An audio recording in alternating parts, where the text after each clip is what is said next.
God, this is no consolation to them, since they cannot think that God loves them, or that they are worthy that he should do so. Rather, as they see that they are deprived of him, and left in their own miseries, they think that there is that in themselves which provides a very good reason why they should with perfect justice be abhorred and cast out by God forever. And thus, although the soul in this purgation is conscious that it has a great love for God, and would give 1,000 lives for him, which is the truth, for in these trials such souls love their God very earnestly, yet this is no relief to it, but rather brings it greater affliction.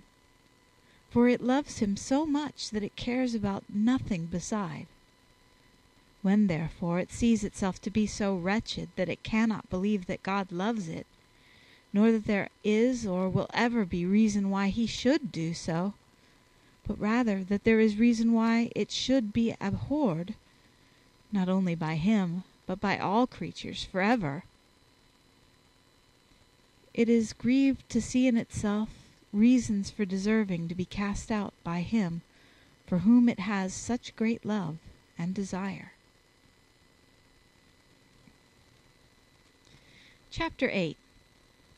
Of other pains which afflict the soul in this state.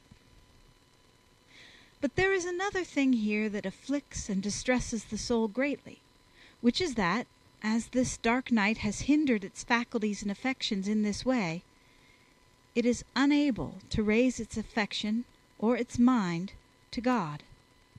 Neither can it pray to him, thinking, as Jeremiah thought concerning himself, that God has set a cloud before it, through which its prayer cannot pass. For it is this that is meant by that which is said in the passage referred to, namely, He hath shut and enclosed my paths with square stones. And if it sometimes prays, it does so with such lack of strength and of sweetness, that it thinks that God neither hears it nor pays heed to it, as this prophet likewise declares in the same passage, saying, When I cry and entreat, he hath shut out my prayer. In truth, this is no time for the soul to speak with God. It should rather put its mouth in the dust, as Jeremiah says, so that perchance there may come to it some present hope, and it may endure its purgation with patience.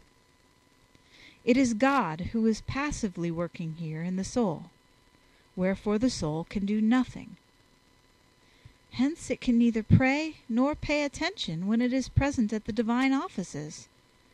Much less can it attend to other things and affairs which are temporal. Not only so, but it has likewise such distractions and times of such profound forgetfulness of the memory that frequent periods pass by without its knowing what it has been doing or thinking, or what it is that it is doing or is going to do. Neither can it pay attention, although it desire to do so, to anything that occupies it. Inasmuch as not only is the understanding here purged of its light, and the will of its affections, but the memory is also purged of meditation and knowledge, it is well that it be likewise annihilated with respect to all these things, so that that which David says of himself in this purgation may be fulfilled, namely, I was annihilated, and I knew not. This unknowing refers to these follies and forgetfulnesses of the memory, which distractions and forgetfulnesses are caused by the interior recollection wherein this contemplation absorbs the soul.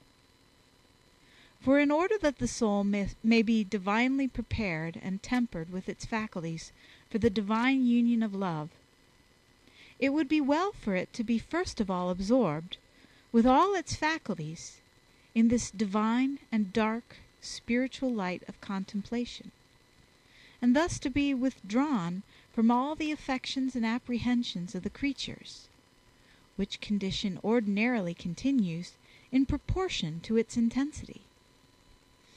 And thus, the simpler and the purer is this divine light in its assault upon the soul, the more does it darken it, void it, and annihilate it, according to its particular apprehensions and affections, with regard both to things above and things below. And similarly, the less simple and pure is it in this assault, the less deprivation it causes it, and the less dark is it. Now, this is a thing that seems incredible. To say that the brighter and purer is supernatural and divine light, the more it darkens the soul, and that the less bright and pure is it, the less dark it is to the soul. Yet this may be readily understood if we consider what has been proved above by the dictum of the philosopher, namely, that the brighter and more manifest in themselves are supernatural things, the darker they are to our understanding. And to the end that this may be understood the more clearly, we shall here set down a similitude referring to common and natural light. We observe that a ray of sunlight which enters through the window is the less clearly visible according as it is the purer and freer from specks, and the more of such specks and motes there are in the air, the brighter the light is to the eye. The reason is that it is not the light itself that is seen. The light is but the means whereby the other things that it strikes are seen. And then it is also seen itself, through its reflection in them. Were it not for this, neither it nor they would have been seen. Thus, if the ray of sunlight entered through the window of one room and passed out through another on the other side, traversing the room,